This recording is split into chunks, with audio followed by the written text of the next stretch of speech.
What industry do you hope won't exist in 10 years? The fuckers that make college textbooks, $2,000. Scam call centers. They'll be replaced by scam call centers. Everything as a subscription. As a tech worker, I understand why this is so popular, but God, do I hate it, edit. Some subscriptions can genuinely offer amazing value to consumers. My problem is the mass adoption of subscription on products and services that have no business being a subscription. Those that exist solely so companies can make more money off of you. Not everything should be a subscription. Right. I fucking despise it. Even something silly as a bad coloring app wants a $8.99 monthly subscription. That's Disney with ads amps. Third-party student loan consultants. I used to work as a federal student loan collector for a Department of Education contractor.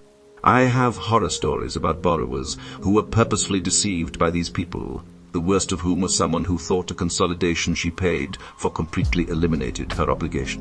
What these legally grey assholes do is trick people into paying to have free paperwork done on their behalf. Sure, they have the tiny fine print disclosures, but they're extremely predatory and make me sick. Emo getting rid of them could be legislation worthy, given that they interfere with federally owned debts. Child modeling and anything to do with children being publicized on social media. Mum's pyramid schemes. The amount of FB posts I see that are like join my book exchange. Send 6 books, get 36 back. Variations include wine bottles, kids' toys, etc. Tells me pyramid schemes are not going anywhere because people are not smart enough to realize these are literally the definition of a pyramid scheme. Pharmacy benefit managers, PBMs. Look them up. They're basically blood-sucking middlemen that sit between hospitals and health insurers, supposedly created to control prescription drug costs and manage formularies, but they actually drive prices up. One of the many terrible causes of high medical costs in the States. It's not the PBMs alone that drive up the price. It's the combination of every single company in the supply chain. PBMs are often easily blamed by the other companies to hide their own drug price inflation because it's easy to blame a negotiator and call them a middleman.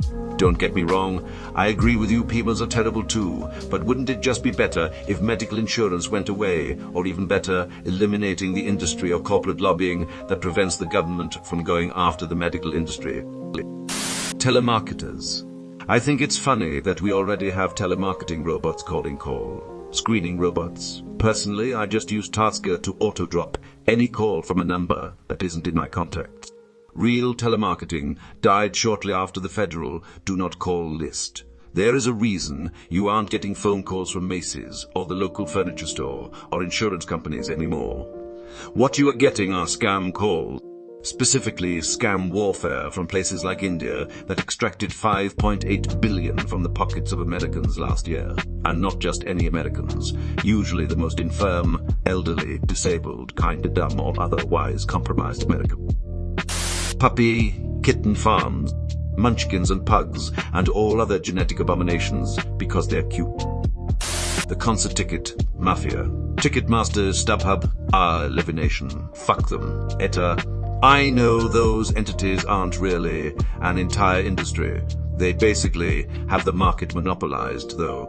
No shit. A few years ago, I wanted to get Garth Brooks tickets. The venue had this system set up to keep scalpers or catered masters from grabbing a bunch of tickets. I logged into the website at the exact time, the website said, and had to keep hitting refresh for a fucking hour and a half. By the time I could get in, there was 1 ticket left. 1. Then guess who started advertising tickets? Yup, fucking Ticketmasters. Fuck 'em. The troubled teen industry.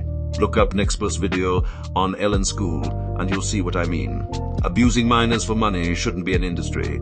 Edit. Didn't realize this would get so much traction, so if you're interested in helping advocate against DT, head over to Troubled Teens and join our little crew. As a former student, prisoner, I could not second this enough. The facility I was sent to got shut down a number of years ago, but there are still many other thriving programs. Some of the girls who also went there are now working on a documentary to shed some light on how counterproductive and downright criminal these places are. I work for a psychiatric hospital in him. That doesn't pull any TT nonsense, should be the standard, but we don't even use any form of mechanical restraints. Whenever we get contacted by a T facility, it's always a whole aggravating ordeal. Once we got a call from one nearly 1,000 miles away because they lost a kid. Apparently, this particular wilderness facility does their own investigations internally, even if a kid goes missing. The thing is, when they call, it's never obvious they're calling from a facility because they're so bad at doing anything. They can't send proper RIs, and so it drags on because we have to figure out what the hell they sent us and why. Even the notorious Provo Canyon, which how it's still open is beyond me. Whenever any of my co-workers picks up the phone from them, they have to put them on hold to gather their thoughts of what the hell. And every time after looking at the caller ID, asking who is on the phone, I say, yes, that's a facility. They don't have staff. They have a goon squad. I have gone on so many tangents of how horrible these places are, and somehow before I explained it to them, my co-workers had no clue despite the red flags that are raised every time we're contacted by them. Props to Paris Hilton for fighting this industry so hard. Elan School for those interested. Askreddit School. I dated a guy who went through one of these programs and was abused horribly there. Just weeks into dating, he admitted to me he was an alcoholic who had struggled since he was a teenager. He drank a whole bottle of vodka a day, pills and occasional cocaine, as a result of receiving, instead of help, further trauma from these despicable organizations. For those wondering, we did get him help, and I helped him detox. Medical note: do not try to do this without medical help. It will kill you. I had to drag him to the hospital, and he only barely averted life-threatening shock. And though we are not in touch today, I hope he has maintained his sobriety. It was unbelievably disturbing how his parents and society let him down as a boy. I wanted to update to add that I met him when we were both in our early 30s, meaning the trauma he faced had already impacted over a decade of his entire adult life, when all he needed was proper support and healthcare. Not to say you can flick a wand and end someone's addiction, but he was decidedly far worse off due to being sent to be abused rather than helped, all for some soulless fucks to make a buck. My brother and I lost a friend at one of these places, started to act up in school, and the next day he was gone. We didn't know where he went. Parents said he was away at wilderness school. We were in Boy Scouts at the time, so it was like, yay, sure makes sense. 6 months later, we were at his funeral. You could still see the rope marks on his neck in the casket.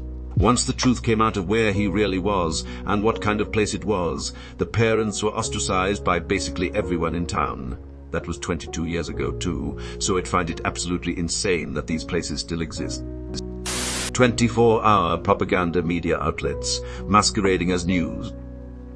Payday loan. Mommy family vloggers. They're sinister. A podcast I listened to did a 7-episode deep dive, and it was horrifying. There needs to be laws to protect these exploited children, and in 10-20 years, we're going to see a lot of these kids telling their horror stories and suing their parents. Edit to add, the podcast is called Someplace Underneath. It's episodes 56, 62.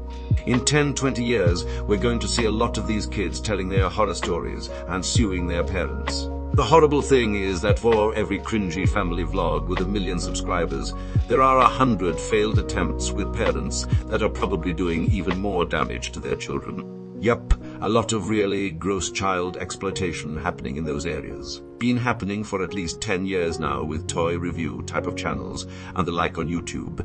If a child is featured in the video, it should be demonetized.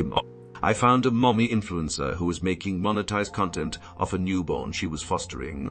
I was so disgusted and was happy to hear that reunification with the birth mother happened only to find out that the influencer was still making monetized content about the foster baby, even after she no longer had the child. For-profit prisons. Us tax prep. Unnecessary middleman with artificially maintained necessity due to lobbying bribery. Edit. I understand that many people have a reason to use professional tax services. In fact, I'm one of them. Surprise! Most people don't need this though. There should be a better alternative for the average taxpayer, especially considering how confusing and fluid the government system is. As a tax preparer, I partly agree. There is absolutely no reason for an individual who works a job and receives wage income needs to file a tax return in the computer age. Employers should be able to withhold the correct amount and everything is done. It would save the IRS paper and man-hours and a lot of people a lot of frustration. It is done by plenty of other countries. people with rental income, self-employment income, and similar would still need to file a return. Oncology. I think even oncologists would agree, and we would happily retrain them in any other field of their choosing. Not that I disagree, but wouldn't you need oncologists to diagnose and cure still? Like you still need someone like a dermatologist to make sure you get the right treatments for skin issues and stuff. Yeah, fuck cancer. Fast fashion. It's terrible for the environment. Fashion accounts for 20-35 of the microplastic could end up in the ocean. Terrible for the workers. 93s aren't paid a living wage. Child labor and bonded labor are not uncommon, and many of the factories are unsafe. I could keep going, and the fuck of it is. And people often don't even wear the clothes.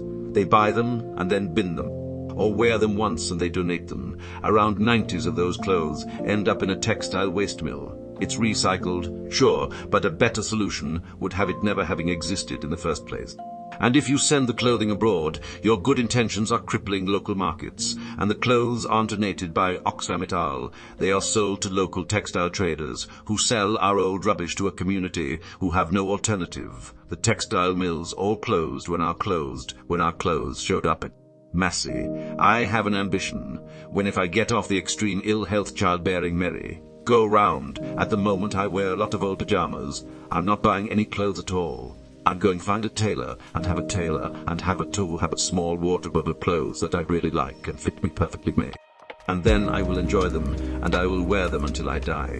I know a lot of people aren't in a position to do that. Fast fashion is associated with profligate purchasing of cheap clothes, and that is very much a thing. Shopping halls are so hard to watch. But fast fashion also exists because people who don't have a lot of money need clothes to go to work and deserve to feel stylish and attractive too. And I don't have an answer for that aspect of this issue, or how to support the garment workers who are being paid fuck all, but fuck all. But fuck all is slightly better than nothing. These are things we're going to have to address at some point anyway, because the current model is not sustainable. Might as well find solutions now. Anything involving cold calling or massive phone call farms, pimping random shit in it, I did not expect 17 upvotes. Haha, try. I've been trying to reach you about your car's extended warranty. I've missed really important calls because of all the scam calls. Fast fashion. What's fast fashion?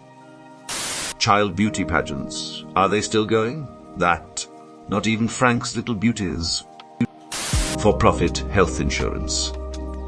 Human trafficking. Looks back at history, should I tell them? Child porn. Everything to do with planned obsolescence. Massive industry, disproportionately responsible for obscene levels of environmental damage. Social media influencing. I think it's going to get much worse before it gets any better. For-profit healthcare, for-profit tax filing companies, for-profit prisons. Lobbying. You mean corruption? Mega churches. Also 20 years old online business gurus that only have experience running a business, specialized in telling people how to start an online business. Car dealerships. Give me my damn direct-to-consumer sales. Death to the sleazy middlemen. Beauty pageants. Ever watch how's it's made, and there's this complicated ass machine literally piecing together and building some kind of complicated product. There are arms grabbing and lasers cutting, belts moving things, and just miracle after miracle of modern automation. Then there's this dude who moves the finished product into a box and slaps a label on. And the viewer wonders why the fuck did they need a person to do that lousy step. That job doesn't stand a chance. Sometimes I'll see a news report from the 80s about a video game console or a home computer. I'm always blown away when they show some D-roll footage from the factory. Almost everything is being done manually in a big warehouse-type room. No robotic arms, no automatic sorting, etc. Just hundreds of people installing parts of the device. Another area is just putting manual warranty cards in a plastic envelope and dropping it in a box, etc. Influencers. Custody battle legal system. Each side can spend $500,000 easy and get the same result as arbitration. The only difference is that each side is now poor and both their lawyers are rich, with each side attorneys goading their clients to push for unreasonable demands, thereby prolonging the legal bills.